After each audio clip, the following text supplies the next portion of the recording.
back to my channel, Dig Your Career. My name is Carissa Diggs, and today I'm going to be talking about 3 strategies or 3 ways you can help prepare as you go and secure that next entry-level job or internship.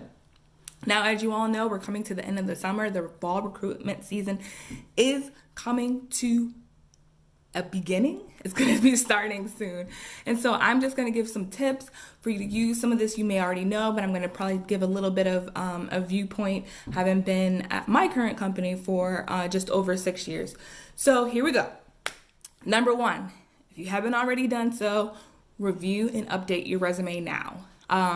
If you have a summer internship, if you're doing research right now, it'd behoove you to, as you're going through that, as you're wrapping up the summer, to go and input that information now.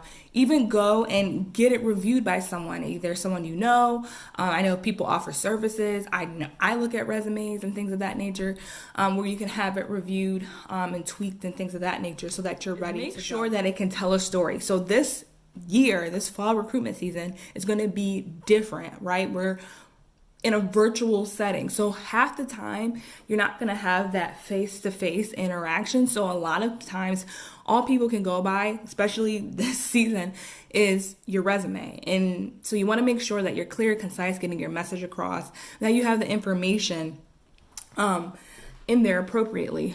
Also, I would highly encourage you to go in and begin scoping out prospect job opportunities. That's number 2. Go in and begin scoping out prospect job opportunities at various companies, whether it's the company you're currently at, if you have an internship, or a company that you wish to be in, and go ahead and apply. I tell people all the time, it is much more attractive, and I've been on the recruitment floor, it's much more attractive to me, and it makes you stand out when I ask, hey, have you applied? You know, you may not know the rec number, but if you say I have applied, I can mark that in the system. Half the time, if you go in and apply, you get invited to events that may not even be established yet or advertised to you. So that's a good positive reason why to go and scope things out early, go in and apply earlier. So that's one thing I would suggest. And lastly, number 3, I would say, is to begin practicing your interview. Again, we are in a different season in 2020. So a lot of stuff is going to be done virtually, whether it be through Zoom or Skype. So you want to make sure that you prepare accordingly. So things such as certain formats. I know certain companies have their various format. I go by STAR. My company goes by STAR: situation, task, awareness, and results. I could talk about that later if you guys want another video of how to prepare for interviews and things of that nature. Also, make sure that you have you read all the emails that the company sends. I have had, and this was before COVID, I have heard of people, and I have had people come to me saying, hey, I didn't realize I was supposed to do X, Y, and Z. That's a flag. Even though I may not be the particular hiring manager, that's a flag, and people do give that feedback to hiring teams when it's time for review. So make sure you read your email thoroughly, carefully, ask questions. It's okay to, if something's not clear, make sure that, you're all set and ready to go with technology, even if you have to get on a few minutes early or try the night before. That goes without saying, I hope. But yeah, practice your interview. Grab a friend. Like I said, there's services out there.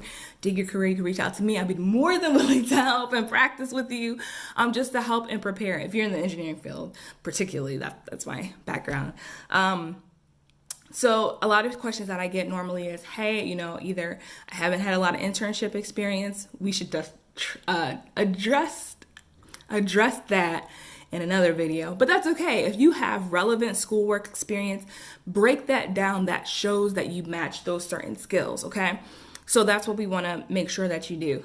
Show creativity, anything that shows how you work with teams, how you work with stakeholders. So stakeholders, such as customers.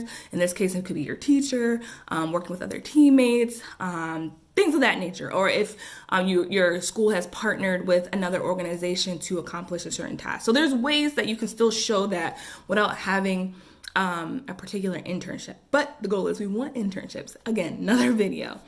So I strongly encourage for you to get a jump start this year. I'm telling you, 2020, if you guys have not noticed already, it has been very, very different. Like I said, a lot of companies are doing it virtual, so you want to make sure that you come prepared, come equipped.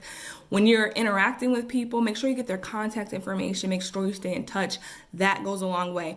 I always tell people you want to make sure that you stand out, because everybody can have the same, coursework, everybody can have the same, you name it. But what is it that is going to make you stand out from, the last 20 people that the recruiters or the hiring manager has talked to? That's what we want to think about as we're developing our stories for our interviews, as we're developing our resume, and even as we go and scope out these jobs. What is going to make us stand out among the baseline? Okay, well, I want to thank you guys for tuning into this video. This is probably like the 5th time I've recorded it, so I hope it turns out well this time. Thank you so much. Make sure you hit that like, subscribe button. I'll see you guys later.